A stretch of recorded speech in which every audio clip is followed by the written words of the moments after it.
A continuación voy a leer una cita que creó un conflicto cuando yo lo leí. Reconozco, no entendí por primera vez. La cita hace una diferencia entre la fe y los sentimientos, pero algo sucede más adelante. Vamos a analizarlo.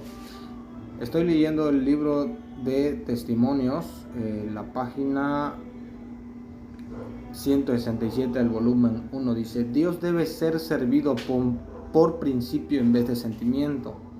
No confunda la fe con los sentimientos.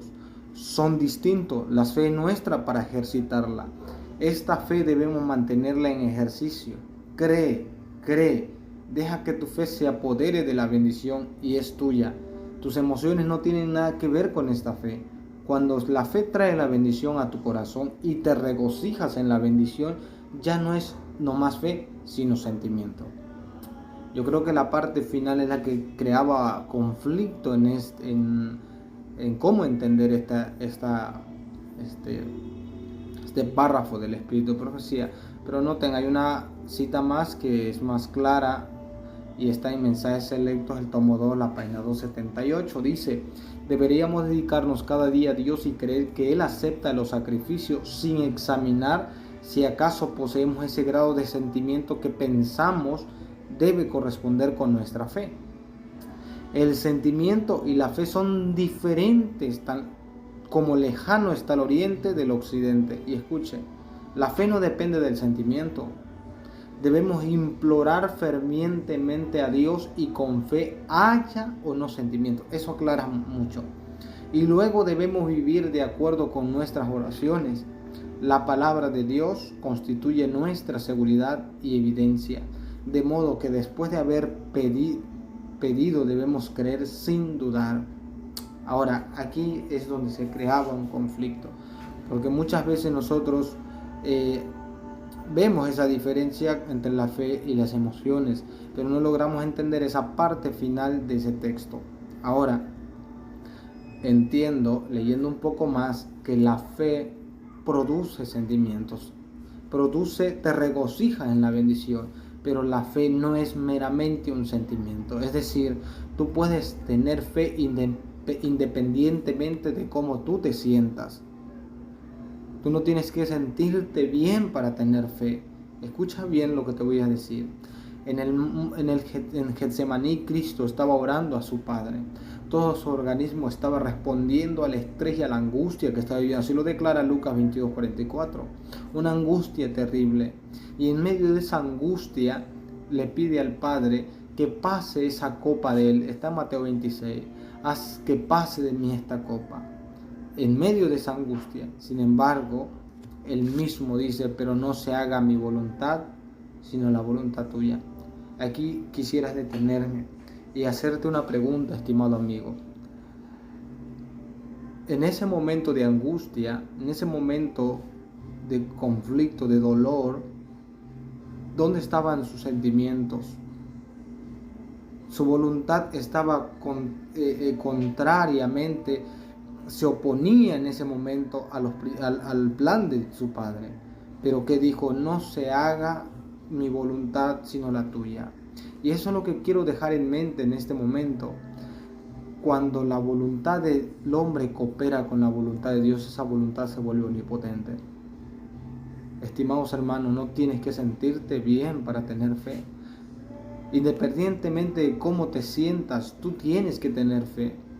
Cristo confió en la palabra de Dios, donde en Romanos 12:2 que dice: no os conforméis a este siglo, sino transformados por medio de la renovación de vuestro entendimiento, para que conozcáis cuál es la buena voluntad de Dios y agradable y perfecta.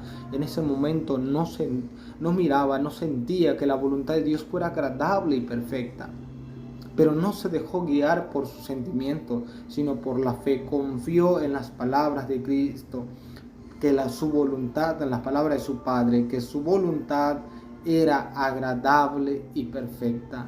Nosotros hemos de confiar, independientemente de cómo te sientas. De hecho, hay una declaración que me llama la atención de Ellen White que dice: la voluntad de Cristo no lo hubiese llevado al desierto para sufrir, para padecer. Lo tengo aquí en la mano. Ahora, escucha la cita como dice: la voluntad humana de Cristo nunca lo habría llevado al desierto de la tentación, no lo habría llevado a sufrir la humillación, burla, reproche, aflicción y muerte. Su naturaleza humana rehuía todas esas cosas tan decididamente como lo hace la nuestra. El mismo apóstol Pablo en Romanos 8:7 dice que la carne es enemiga de Dios, se opone a su voluntad, se revela completamente. La humanidad de Cristo nos lo habría llevado al desierto. La voluntad humana operaba contrariamente a la voluntad divina, pero Él sujetó su voluntad a la voluntad del Padre. Dije, yo no vine para hacer mi voluntad, sino la voluntad del que me envió. Es de esa manera en que nosotros debemos asirnos de Cristo. Esa es la fe. La fe es abrazarnos completamente, independientemente como tú y yo nos sintamos. Por eso la fe es tan distante como lejano está el oriente del occidente. Hermanos, ahora cuando vienen los resultados son preciosos. El regocijo llega a nuestra vida. Por eso la fe puede producir sentimientos, aflorar sentimientos hermosos. En un momento de dolor, cuando tu hijo, tu familia, el ser querido que tienes está padeciendo un momento difícil, no parece ser agradable. De hecho, Pablo escribió en Romanos 12:11, al principio la disciplina no resulta agradable, sino en lugar de alegría da tristeza, pero al final produce los frutos apacibles. Eso es lo que nosotros debemos confiar en aquel que ha dicho, que dijo y fue hecho, mandó y existió. Esa palabra es la que debemos abrazar. Debemos confiar en ella, independientemente de lo que esté sucediendo. Después, cuando vemos los resultados, que nos mantenemos en Cristo por fe, confiamos en Él, luego afloran sentimientos maravillosos. Florecen en nuestro ser los sentimientos más puros, alegría, gozo, aún en medio del dolor. Estimado, los sentimientos, cuando nosotros basamos nuestra fe en mero sentimiento, tengo que sentir para entregarme. Esa es la religión o el pensamiento de hoy en día del cristianismo, es que no lo sentí. Y basamos en sentimientos y no en decisiones. Pensamos que la salvación gira en torno a sentimientos, pero la salvación gira en torno a elecciones. Nosotros decidimos servir a Cristo o no servirle, aceptarle o no aceptarle. Por eso la inspiración dice, cree, tan solo cree. Aquel que murió en la cruz nos ha dado la llave, nos ha dado ese maravilloso don y ha revertido, estimados hermanos, porque la fe es un don, Efesios 2:5. Ha revertido, estimado hermano y amigo, para darnos, revertido esa enemistad, para darnos la opción de creer. La muerte de Cristo nos dio una segunda oportunidad para creer por fe en aquel que dice, aquel que manda y existe. Hermanos, todas las promesas, 2 Corintios 1:20, son sí en Él, para Él y por Él. Todas sus promesas son sí en Él. Confiemos en que aún en los momentos más angustiosos, aun cuando nuestros sentimientos no cooperan con lo que está escrito aquí, aún en medio de ese dolor angustiante, esa desesperación, esa angustia, de hecho el mismo Señor sintió angustia, la depresión y el aliento llegaron a su vida. Así lo dice la inspiración, estimado. Pero en medio de ese dolor, Él confió en las palabras de su Padre, confió en lo que las Escrituras decían y se mantuvo como viendo al invisible. Para terminar, me gustaría agregar que los sentimientos en sí no son malos. Escuche bien lo que dice Camino a Cristo, página 60. Si moramos en Cristo, si el amor de Dios está en nosotros, nuestros sentimientos, nuestros pensamientos, nuestro designio, nuestras acciones estarán en armonía con la voluntad de Dios, según se expresa en los preceptos de su santa ley. ¿Qué van a estar en armonía? Sentimientos, pensamientos, nuestros designios y nuestras acciones.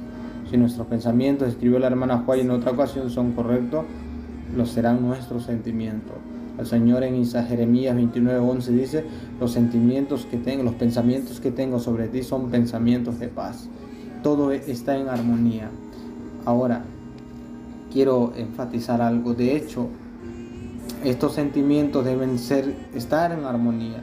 Voy a ponerles un ejemplo. David dice en Salmo 51:12, devuélveme el gozo de tu salvación. El gozo es un sentimiento, tan cierto que lo es. Ahora, escuche bien lo que voy a leer a continuación. En Lucas 10:17, de hecho, es uno de los frutos del Espíritu, el gozo. Gálatas 5:22 en adelante dice, mas el fruto del Espíritu es caridad, gozo, paz. David en Salmo 51:12 dice, devuélveme el gozo de tu salvación. David desea gozo. Romanos 5:1 dice, justificados por la fe tenéis paz, tenéis gozo para con Dios. Son frutos importantes, son frutos del Espíritu. Ahora, quiero poner este ejemplo. En Romanos 5, en Lucas 10:17, si ustedes van, sucede algo que a veces parece ser confuso. Dice, y volvieron los 70 con gozo diciendo, Señor, aún los demonios se nos sujetan en tu nombre. ¿Cuál era el sentimiento que estos hombres traían? Gozo, traían gozo. ¿No es acaso el gozo uno de los frutos del Espíritu? ¿No es acaso lo que David imploraba que volviera a tener? Escuchen bien lo que le responde el Señor. Les dijo, yo veía a Satanás caer como un rayo, que caía como un rayo del cielo, por esos mismos sentimientos que afloraron. Ahora, el sentimiento del gozo no es malo en sí, pero ¿qué es lo que lo produce? Dice, los demonios se nos sujetan. Aquí no entra la fe en Cristo, aquí no está la fe, sino la presunción. Ellos vienen diciendo, Señor, los demonios se nos sujetan. Ese gozo no estaba producido por el Espíritu. Eso no era fe, sino meramente sentimientos. Es allí cuando notamos que la fe y los sentimientos están lejanos como el oriente y el occidente. Pero cuando actúa la fe, ya no solo es fe, sino sentimientos. ¿Se da cuenta? Cuando es producto del Espíritu Santo, cuando es consecuencia de confiar en Dios, de permanecer en Él. Pero cuando solamente nos basamos en puros sentimientos, eso es lo que se convierte en sentimentalismo. Eso es el problema de los que estaban enfrentando a los discípulos que habían ido a testificar. Yo creo que con este ejemplo podemos entender la cita que acabamos con la que introdujimos este video. Fe y sentimientos. Los sentimientos no son en sí malos, pero nosotros no nos regimos por los sentimientos, sino por los principios, porque los sentimientos pueden ser resultados también de nuestro egoísmo. Podemos tener aparentemente un gozo que viene como fruto de una suficiencia propia o presunción, como aquí aparece en Lucas 17. Ellos venían regocijados, se nos sujetan, se olvidaron de la verdadera fuente. Ese es uno de los peligros que enfrentamos también. Dios les pueda bendecir y les haya ayudado este pequeño video.